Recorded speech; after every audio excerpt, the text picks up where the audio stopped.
Hand-to-hand combat, sometimes abbreviated as HTH or H2H, is a lethal or non-lethal physical confrontation between two or more persons at very short range, grappling distance, that does not involve the use of firearms or other distance weapons.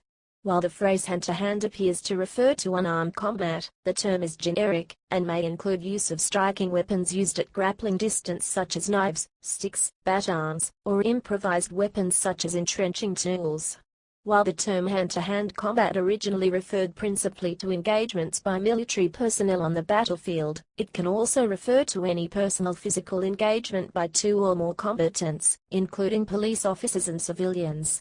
Combat within close quarters, to a range just beyond grappling distance, is commonly termed close combat or close quarters combat. It may include lethal and non-lethal weapons and methods depending upon the restrictions imposed by civilian law, military rules of engagement, or personal ethical codes. Close combat using firearms or other distance weapons by military combatants at the tactical level is modernly referred to as close-quarter battle.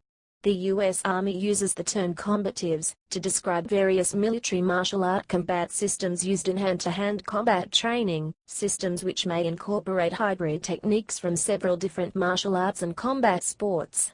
Contents: hand-to-hand combat is the most ancient form of fighting known. A majority of cultures have their own particular histories related to close combat, and their own methods of practice. There are many varieties within the martial arts, including boxing and wrestling.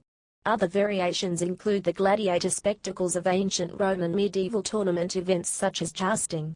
Military organizations have always taught some sort of unarmed combat for conditioning, and as a supplement to armed combat. Soldiers in China were trained in unarmed combat as early as the Zhou dynasty, 1022 BC to 256 BC. Despite major technological changes such as the use of gunpowder, the machine gun in the Russo-Japanese War and the trench warfare of World War I, hand-to-hand fighting methods such as bayonet remained common in modern military training, though the importance of formal training declined after 1918. During the Second World War, bayonet fighting was often not taught at all among the major combatants. Citation needed. By 1944, German rifles were even being produced without bayonet lugs. Sometimes called close combat, close quarters combat, or CQC, World War II-era American combatives were largely codified by William Ewart Fairbairn and Eric Anthony Sykes. Also known for their eponymous Fairbairn-Sykes fighting knife, Fairbairn and Sykes had worked in the Shanghai Municipal Police, SMP, and helped teach police officers as well as units of the U.S. Marine Corps and the Royal Marines a quick and effective and simple technique for fighting with or without weapons in melee situations.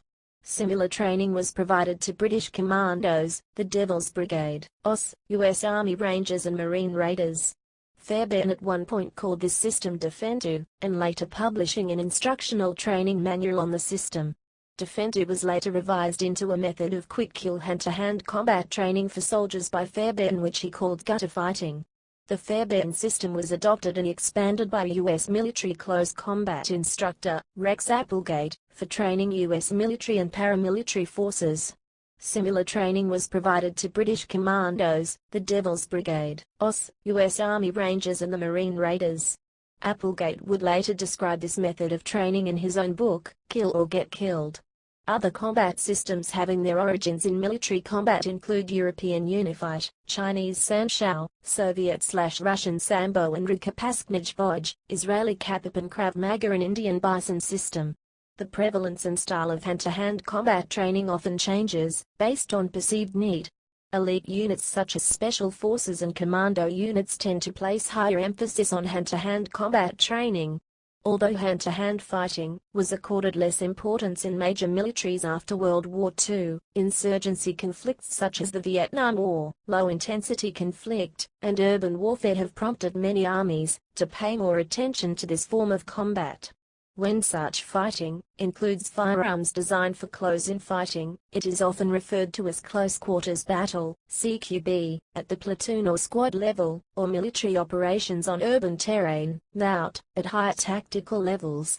Military systems.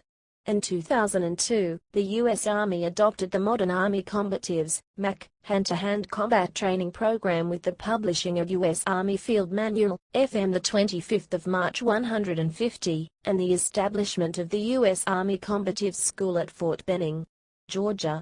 The U.S. Air Force adopted MAC as its hand-to-hand combat system in early 2008. And the U.S. Marine Corps Martial Arts Program, MCMAP, replaced the Marine Corps Line Combat System in 2002. Each Marine keeps a record book that records their training, and a colored belt system, tan, gray, green, brown, and black in order of precedence, is used to denote experience and skill level, similar to many Asian martial arts. Hand-to-hand historical battles. The Battle of Isantilvana, the first battle in the Anglo-Zulu War, turned into close combat when the British exhausted their ammunition, and resulted in a decisive victory of Zulus over the modern British Army. During Puteh Prison Siege in October 22, 1986, the Special Actions Unit Special Ops of the Royal Malaysia Police turned into hand-to-hand combat with using batons and rattan canes when the Malaysian Prime Minister ordered to resolve the hostage crisis without firearms use, and resulting victory of cops when the 5 prisoners who held the hostages in the Puteh prison were arrested. This was a successful hostage rescue mission with the assault team resolving the crisis without firearm, and by using hand-to-hand combat, to subdue the prisoners and rescue the hostages.